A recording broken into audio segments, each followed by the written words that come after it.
Olá, seja muito bem-vindo a mais este vídeo. Eu sou Adolfo Clair e você está no meu canal Bucaneiro Eu Clair. O vídeo que você irá seguir é um vídeo zoeira, tá? É um vídeo que contém zoeira, ironia. Então, é um vídeo resposta lendo um artigo do Nathan Rufino. Mas assim, não leve a zoeira muito a sério. Leve as informações que eu vou dizer a sério, mas não a maneira como eu estou trazendo a informação. Tá? Para você não ficar incomodado, para você não ficar, ai meu Deus, o cara tá desrespeitando. Não, é zoeira, tá? É zoeira, mas peço que confira as informações que eu estarei passando ao longo do vídeo. Então, se você gosta de um vídeo descontraído, assista. Se você não gostar desse tipo de vídeo descontraído, na zoeira, no esporte, para por aqui, vai fazer outra coisa da vida e não me enche o saco, beleza? Ó, uma outra coisa, se quiser aprender mais de teologia, na descrição do vídeo e na página inicial do canal você vai encontrar um curso de teologia pagamento único, tá? Então esse é meu convite para você. Pagamento único. E caso queira fazer alguma doação, meu Pix se encontra também na descrição do vídeo. Então na descrição você vai encontrar o Pix, que é o meu e-mail, e você vai encontrar um link de pagamento único para um curso de teologia para você fazer mais de 80 matérias. E acompanhe-me até o final, beleza? Bucaneiro à disposição. Eu vou abrir o artigo aqui do Nathan Rufino. Eu acho que eu já fiz isso, mas eu abro o artigo do Nathan Rufino e mostro onde que esse espírito de porco errou. Eu mostro. Que aqui nós mostra a cobra, mostra o pau e ainda desce o porrete. Se todos os teus inscritos doassem R$10, tu teria 145 mil na conta. Cara, é assim. Não 14 mil inscritos. Se mil inscritos me ajudassem com R$10 cada um por mês, meu amigo, caia 10k na conta. Mil inscritos. 10k na conta. Você acha que eu faria o que com 10k? 10k, rapaz. Fazia faculdade de mestrado em teologia, fazia mestrado em história, comprava livro. Primeiro eu ia dar entrada na minha casa, né, meu? Você é louco? Pagar aluguel? Não. Daria entrada na minha casa, construiria minha casa, meteria o louco num mestradão e ó, chicote estralando pra cima de herege grego. Vocês acham que eu tô pegando pesado aqui? Eu tô pegando pesado com o conhecimento que eu tenho. Se eu tivesse a disponibilidade de mais 10 horas por dia, vocês iam ver eu estralar o chicote pra cima dos caras, vocês iam ver o canal que mais produzia vídeo no YouTube. Ah, certeza, certeza, parceiro, certeza. Gente, eu vou tirar uma água do joelho, beber uma água, esperar o Fábio Zidio chegar aqui, beleza? Que aí eu vou responder essa aí, refutando o Nathan Rufino na cara dura.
Bora.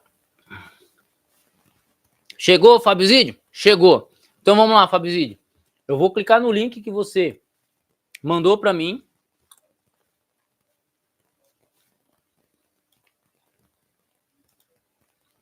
Eu vou abrir aqui, compartilhar a tela. Aqui. Compartilhar. Salve, Adelino, mão de vaca. Manda 10 aí pra nós, senhor. Mão de vaca. Cara, até hoje não abriu a mão pra dar 10 pra nós, esse Adelino. Manda 10 aí, Adelino. Adelino, deixa eu ver se vai que ele já depositou dinheiro aqui, eu estou chamando o cara de mão de vaca. Não depositou R$1.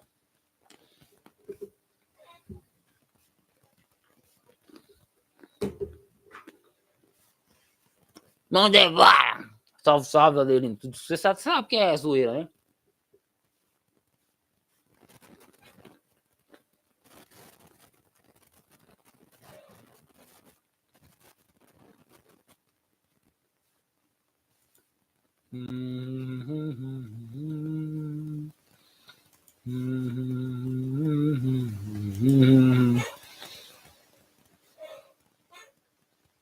Ok, gente, trabalhar da fome, pô. Os caras acham que é só chegar e gravar vídeo. Não é, mano.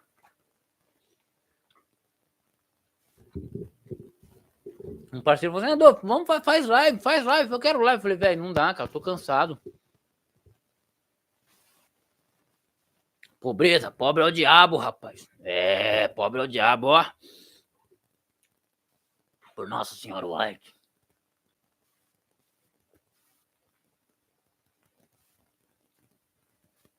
É só você começar a jogar futebol americano, negão. Você aí com seus 120 quilos, você é louco. O maluco tem quase 2 metros de altura. Você tinha que largar a teologia e jogar futebol americano, com esse tamanho todo aí, mano. Ia ser até bonito de ver, hein, cara. Pensou você batendo nos caras no futebol? Seria louco. Vamos lá. Apostasia. Nathan Rufino. Só a cara do cidadão já dá pra ver que ele tá querendo te enganar, ó. Não, olha a cara do cidadão. Olha aqui. Não, brincadeira, gente. Não, nada. Aí o cara ainda tem até um vídeo. Pergunta, irmão Nathan, eu discordo quando você cita 2 Tessalonicenses 2, 3, 6 e 7 e 8 afirmando que a igreja será arrebatada. Pois, segundo você, a palavra apostasia significa afastamento ou partida. Esta apostasia não seria o afastamento da fé conforme Lucas 18:8? Porventura, quando vier o Filho do Homem, não achará fé na terra? Eu penso que Israel deixará de ter fé em Deus e confiará no homem do pecado e em suas mentiras, que seria mesmo o homem iníquo mencionado em Tessalonicenses, não? Resposta. Em relação à palavra apostasia, na forma substantivo, eu compreendo porque de tanta confusão e papapá. Transliterar para o português. Transliterar consiste basicamente substituir cada palavra grega por uma do idioma português, que melhor representa, em caracteres latinos, ok. Assim surgiu a palavra apostasia em nosso idioma, com o significado próprio que a nossa cultura lhe atribuiu. Ok, ó, falou pouco, falou bonito, e tá te enganando, brincadeira, tá certo. Assim como a palavra apóstolo, veja que a diferença entre um engano, por exemplo, de longe, vou dar um exemplo para vocês. De longe, uma mulher e um traveco parecem a mesma coisa. Só que quando você vai olhar de perto, tem 45 centímetros de diferença, entendeu? Olha só, então o Nathan Rufino, ele vai apresentar uma teologia aqui, uma abordagem, que é a abordagem de traveco, que ela só vai servir para... Tá ligado? É isso. Olhando de longe, parece. É igualzinho. Não, pô, cara, tá certinho. Mas quando você chega perto, aí você percebe que tem 45 centímetros a mais de diferença. Tá ligado? Então... o sangue de Valdemiro tem poder. Vamos lá. Vamos continuar. Então ele vai falar o quê? Ele estava falando de apostasia, ele vai dar o termo do termo assim como a palavra apóstolo, que não é uma tradução, mas uma transliteração. O mesmo aconteceu com a palavra apostasia. Segundo a Tessalonicenses, muita gente fica perdido por não imaginar um possível significado diferente do que está acostumado a ouvir. A maioria do povo só conhece um dos sentidos que a palavra grega possui e parece nunca ter estudado a fundo. De fato, o Nathan Rufino foi um desses. Sobre o assunto para obter uma compreensão ou melhor diferente. Dessa forma, o sentido de desvio ou afastamento espiritual é o mais frequente usado no meio cristão em relação à palavra apostasia. Contudo, é verdade que no Novo Testamento, a palavra apostasia, juntamente com outros derivados, são mais frequentemente usados com afastamento físico do que afastamento espiritual ou doutrinário. Aqui começa a jogada. Por quê? Você tem o termo apostasia, que ela é usada apenas como afastamento da fé, e não como arrebatamento, não como partida. Qualquer dicionário do Novo Testamento que você abrir, ele vai trazer para a palavra apostasia afastamento da fé, rebelião contra Deus, né? Ir contra a doutrina, seria isso, né? Beleza? Só que ele vai colocar e seus derivados. Por quê? A palavra apostasia ela vai ter ligação com a palavra afisteme, que quer dizer partida e por aí vai. E aí nisso ele faz esse joguinho para tentar jogar apostasia no significado de outra palavra, tá ligado? Então assim, é aquilo que eu tô te falando, isso aqui é a teologia do traveco, né? É que de longe parece uma mulher, mas de perto é 45 centímetros maior, tá ligado? Então aqui começa a entrar os 45 centímetros de diferença na bunda do incauto. É assim que começa, bichão. É assim que começa. Mas vamos lá. Aí ele menciona só, o léxico grego de Liddell Scott, conhecido e respeitado nos Estados Unidos, define a palavra apostasia apresentando 4 possíveis significados de acordo com o contexto em que ela apareça. Deserção, revolta, especialmente no sentido espiritual, rebelião contra Deus. Esse é o sentido mais conhecido para apostasia, no meio evangélico de forma geral, e pela sua forma de falar, imagino que deva ao sentido que você também conheça. Partida, saída, afastamento, desaparecimento. Distinção, distância. Primeiro ponto que começou aqui. Lembra que eu falei que ali estava começando a entrar os 45 centímetros de diferença no incauto? Então, Liddell Scott é um dicionário não de grego neotestamentário. Ele é um dicionário de grego clássico geral. Ele aborda desde o grego clássico até alguns séculos da era cristã. Então, quando você olha a palavra apostasia, você tem que ver em que momento ele está citando e em que momento essa palavra ela teve esse significado. Por quê? O que o Rufino está fazendo aqui? Ele está cometendo o mesmo erro que os testemunhos de Jeová cometem com a palavra Colosses. Colosses, no Novo Testamento, ela tem apenas o uso para castigo. Só que no grego clássico ela significava cortar, podar, mas no Novo Testamento ela não tem essa conotação. A mesma coisa é a palavra apostasia. No Novo Testamento ela tem o uso de significar o quê? Rebelião, rebeldia, pessoa que se afasta da fé. Esse é o sentido de apostasia no Novo Testamento. Mas no grego clássico ela pode ter outros significados. Aí o que acontece? O Rufino ele não soube diferenciar. Leitão, é desse jeito mesmo. É assim que os caras, os hereges, é assim que esses caras, igual o Nathan Rufino, fodem com o leigo. É 45 de diferença, pô. Entendeu? É desse jeito. Só pra vocês entenderem. Então o que acontece? O Rufino, ele vai lá e já me mete um Liddell Scott no peito do cara. Tá certo ele? Certo ele. Isso é bom pra teologia? Completamente horrível. Por quê? Ele vai me citar é forçar demais. É forçar demais. Não, é isso que eu tô falando pra você, Leite. Então o cara ele pega o Liddell Scott, que é um léxico inglês de grego, respeitado de fato. O léxico grego é respeitado nos Estados Unidos, mas você também tem que saber usar, o mula. O cara que vai pegar um Liddell Scott, ele tem que saber usar. Por quê?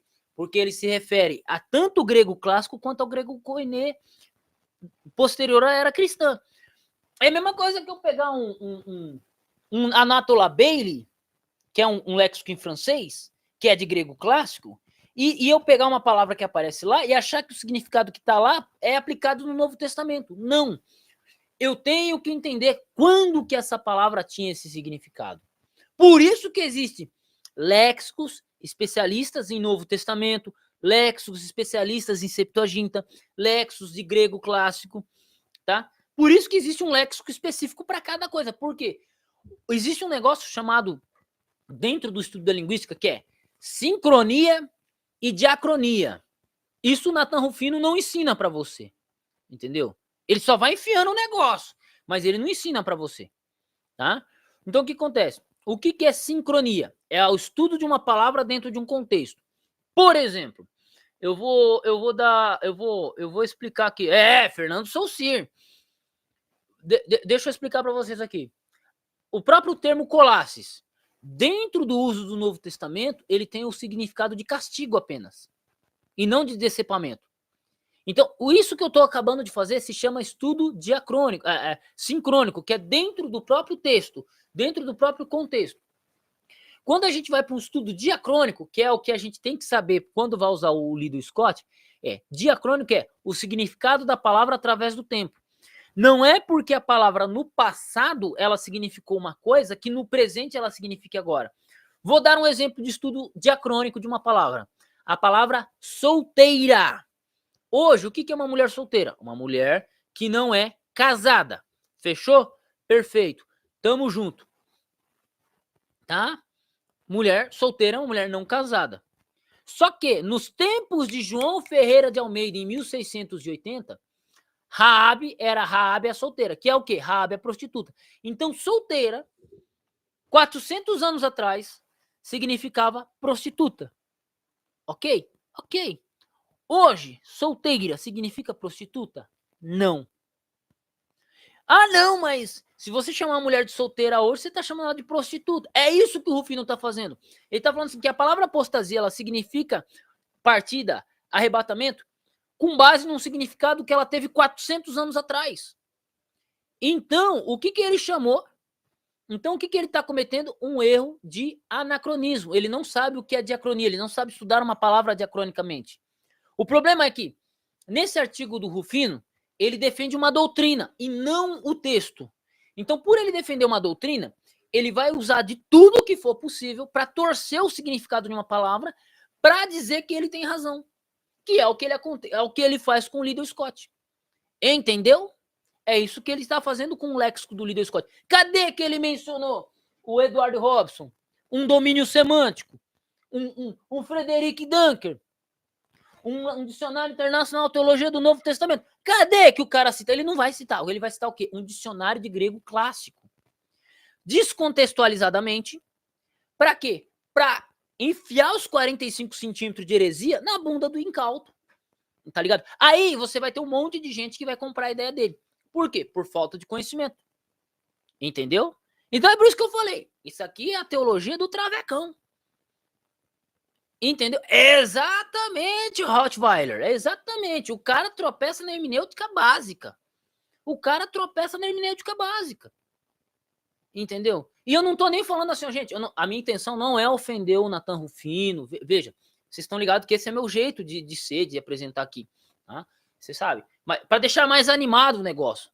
Pra gente deixar mais animado. Mas assim, o cara, ele defende uma doutrina. Qual é a doutrina? A doutrina do arrebatamento. Só que você não tem o arrebatamento secreto na Bíblia.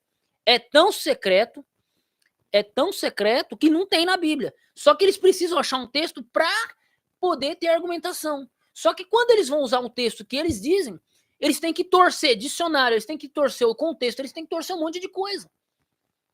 Porque se eles forem para o texto, se eles usarem certinho o Liddell Scott, se eles usarem certinho o dicionário que tem que ser usado ali, opa, estamos falando de Novo Testamento? Rufino, abre um dicionário de Novo Testamento. Ah, não, estamos falando de Antigo Testamento, estamos falando de Septuaginta. Abre um dicionário de Septuaginta. Estamos falando de grego clássico? Abre um dicionário de grego clássico, aí a gente conversa. Mas você abrir um dicionário de grego clássico para o novo é anacronismo. Entendeu? É a teologia, isso aqui é a hermenêutica do travecão. 45 centímetros de heresia na bunda do ignorante. Entendeu? Então, assim, isso cola com o esperto? Não, quem sabe identificar o traveco de longe fica ligeiro. Mas quem não sabe, meu amigo, abraço, se lascou. Entenderam? Desculpa a falta de educação, mas é o jeito da gente se divertir aqui enquanto fica revoltado. Então, o que acontece? Ó, a mesma palavra aparece na forma do verbo afisteme, mais de 15 vezes no Novo Testamento. E em apenas 3 no sentido de afastamento espiritual, afastamento doutrinário. Aí aqui ele continua, velho. Aqui ele continua, por quê? Ele pega a palavra apostasia, que tem um significado específico no Novo Testamento, e já junta com outro verbo. Ele já pega um substantivo e já junta com o verbo. Ó, hermenêutica nível Nathan Rufino. Top de linha, hein? Top de linha, hein? Ó, gênio de Konoha, ó. Olha, cara, por que os... Quem que é Dani Mantei perto de Nathan Rufino, hein? Quem que é o Eduardo Robson perto de Nathan Rufino? Porra, olha aqui. Não, cara, nós temos um gênio da interpretação aqui. O Nathan Rufino, mano. Entendeu? O cara que cai num papo desse... O cara me juntou uma palavra, apostasia, que é um substantivo, e ele falou assim, não, porque o verbo afisteme, aí ele junta o verbo afisteme com a palavra apostasia para dar o significado que ele quer. Ó! Bichão, nem testemunha de Jeová chega nesse nível. Só pra vocês terem noção. Nem testemunha de Jeová chega nesse nível. Eu já vi testemunha de Jeová se equivocar usando o léxico da Septuaginta, léxico de grego clássico, assim como o Nathan Rufino acabou de fazer. Mas fazer isso que o Rufinão fez, mano, cê é louco, ó. Só pela misericórdia de Nossa Senhora White. Mas nem exegese, é exegegue mesmo, cara. Não, é isso aí, ó. É exegegue, cara. Falou tudinho, Adelino. Exegegue. Tá ligado? Então, aí vocês estão entendendo qual que é a teologia do Traveco? É isso aí, mano. É estilo Travecão a teologia do cara. Aí ele pega os textos, porque o que acontece? Entenda o seguinte.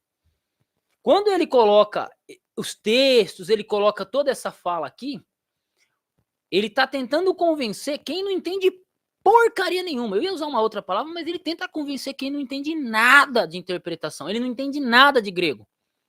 Sabe? E até, por exemplo, no caso, alguém que estuda um pouquinho, como é o meu caso, o Leidson e mais uma galera aí, eles precisam, a gente precisa de muito tempo para responder isso, né? E assim vai, tá? Então, aí o que o cara faz? Ele pega um substantivo, junta com o verbo e ainda cita os versículos bíblicos. Que aí, mano, você olha e fala, pô, mano, como é que eu refuto isso? O cara tá fazendo uma exegegue aqui enormes em cima da palavra, você quer o quê? O cara tá fazendo uma exegegue enorme em cima do bagulho e você quer o quê? Então ele cita um monte de texto e isso vai enganando. Além disso, a palavra apostasio, que vem da mesma raiz, aparece em Mateus 19, no sentido de separação conjugal. Tá certo? Como é que é? Método histórico mental. Eita, pega! Isso vai entrar no meu vocabulário de treta. Não, peraí. Isso aqui eu vou anotar. Adelino, esquece, não vou chamar você mais de mão de vaca, não. Mas você vai ter que entrar em toda live minha e deixar esses negócios aqui, velho. Cara, não. Perdão, parceiro, mas eu amei, cara. Método histórico jumental Nathan Rufino. Eu vou fazer um recorte dessa live com esse nome. Não, exegegue, mano. Exegegue é demais, cara. Exegegue Nathan Rufino. É demais. Não, eu amo vocês, cara. Eu amo vocês. Ó. Não, cara. Tá, vamos lá. Aí ele pega a palavra apostasium, que significa carta de separação, divórcio. Tá certo. Não tem o que comentar. O que tá certo, tá certo. Tá? Mas o que ele tá fazendo? Ele tá misturando tudo, botando na panela o feijão com arroz e fazendo um baião de dois aqui para ver se desce. Mas não dá certo. Aí, como você... Olha só. E como se não bastasse. Os primeiros tradutores da Bíblia traduziram 2 Tessalonicenses 2:3 como partida ou retirada, somente depois da influência da versão do rei King James, produzida em 1611, que os futuros editores passariam a imitar sua linha de interpretação, colocando a palavra afastamento espiritual. Todavia, quase todas as versões até então traduziram afastamento físico, dentre elas Wycliffe, Tyndale, Coverdale, Cranmer, Branks Bible, Beza Bible, Geneva Bible. Vocês estão prontos, cara? Vocês estão prontos para a resposta? Vocês querem que eu dou a resposta para esse... Eu vou dar a resposta. Deixa eu ver se a galera já ajudou aí. Vamos ver. Porque pedir informação vai. E esse vídeo tem que ir lá pro Nathan Rufino, tá? Por que eu coloco o nome do canal de Corsário? Porque não dá pra levar, mano. Tem coisa que não dá pra fazer sério. Os caras estão com o escorpião no bolso, mano. Ninguém ajudou com dinheiro ainda não. Cara, quem puder dar uma força, faz uma doaçãozinha pra nós aí, um pixelzinho, né?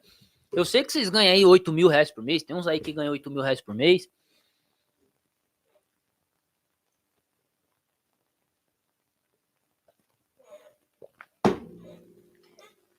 Vamos lá. Ele traz uma informação. Como se não bastasse os primeiros tradutores da Bíblia traduzir o 2 Tessalonicenses 2:3 como partida ou retirada, somente depois da King James, 1611. Eu vou explicar por quê. Deixa eu explicar.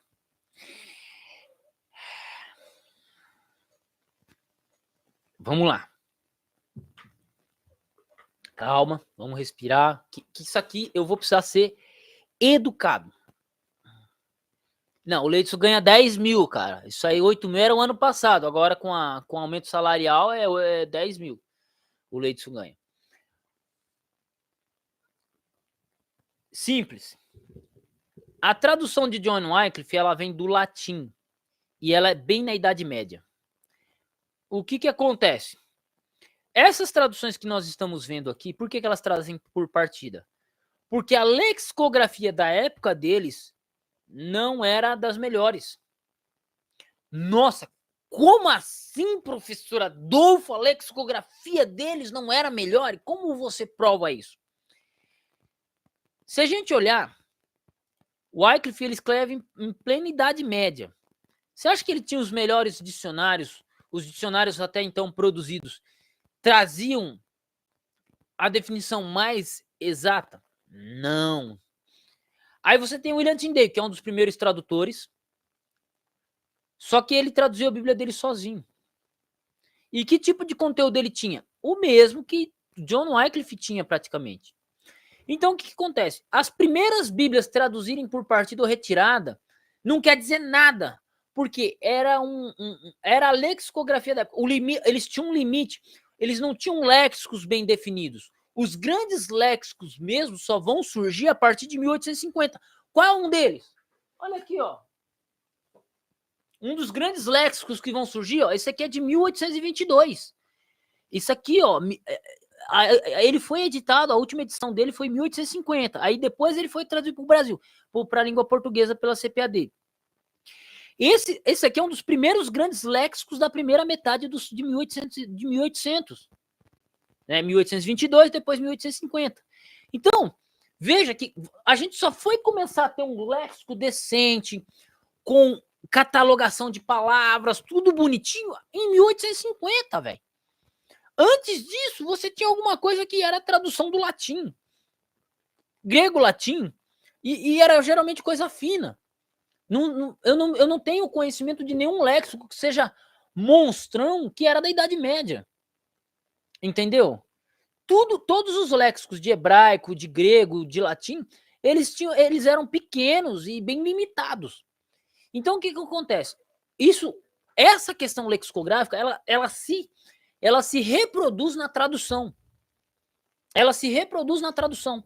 Então, antes da King James, elas traduziram. Claro, porque existia uma limitação lexicográfica. O estudo lexicográfico não estava avançado. Não existia um estudo lexicográfico assim, bichão. Era limitado, velho. O bagulho vai começar a melhorar pra gente em 1850. Como sendo um dos grandes léxicos, o próprio Edward Robson, né? Mas isso, o Nathan Rufino, ele não te conta. Ele só te empurra. Ele só te empurra. E você que se lasque.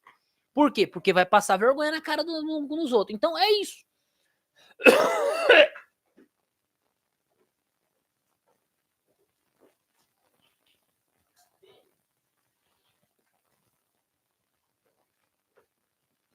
Aí quando a gente olha para King James, 1611, por que a King James vai mudar isso? Porque a King James ela passou por mais ou menos 50 tradutores. Wycliffe foi um homem sozinho. Tyndale foi um homem sozinho. Coverdale Bible eu já não sei dizer. Crime Bible eu não sei dizer. Briggs Bible eu não sei dizer. Beza Bible ela era um homem sozinho. Genova Bible, eu acho que tinha alguns já ajudando. Mas quando a gente olha para King James, foram os maiores acadêmicos da Inglaterra. Católicos, protestantes, anglicanos, os maiores. Entendeu? Os maiores. E aí, o que acontece? Eles vão refinando a tradução. E o que eles fizeram? Traduziram por apostasia, né? Por apostasia. Aí o que aconteceu? As Bíblias posteriores, elas já estavam refinadas. Entendeu? É simples assim. Simples assim. Então, o cara ele usa um argumento que Bíblia antiga como se fosse as top de linha de tradução. E não é, cara. Não é. São Bíblias importantes. Tyndale, Coverdale, John Wycliffe são Bíblias importantes para a história do protestantismo e tal. Mas para a lexicografia, hoje elas já não servem. Para a gente usar elas para comparar a tradução, já não serve. Já não é correto. Entende? Já não é correto. E aí o que acontece? É isso. Entendeu? Só que como o Rufino não tem isso, e o interesse dele não é nem esse, o interesse dele é usar essa argumentação em favor do pensamento dele, e ele não está errado está em quem foi o psicólogo que liberou ele. Ele não está errado, sério, não, ele não está errado está o psicólogo que deu alta para ele. Ele vai usar essa argumentação e vai levar a pessoa ao engano. E eu acredito que ele não fez isso nem por maldade. Foi por ignorância mesmo. É por ignorância mesmo. Tá? Se não for por ignorância, é por malcaratice. Mas aí eu não aposto na malcaratice do Nathan Rufino. Ou eu poderia apostar nisso. Por quê? Porque o cara me citou um Liddell Scott, fora de contexto, né? Não explicou o contexto em que a palavra apostasia vai ter os 4 possíveis significados. Ele vai juntar um substantivo com um verbo para dar o significado que ele quer. E agora ele vai citar traduções ultrapassadas lexicograficamente para dizer o que ele está dizendo. Podemos dizer que ele estaria sendo um mau caráter aqui, mas não vou apostar nisso. Eu vou apostar por ignorância mesmo. Porque a abordagem dele parece profunda, e quem olha de primeira ao primeiro olhar parece profundo, mas na verdade é um fosso que vai afundar a pessoa no erro interpretativo, né? Tá? Então é isso. Fechou, gente? Então espero ter ajudado, tá? E o papo é esse. Ai, ai.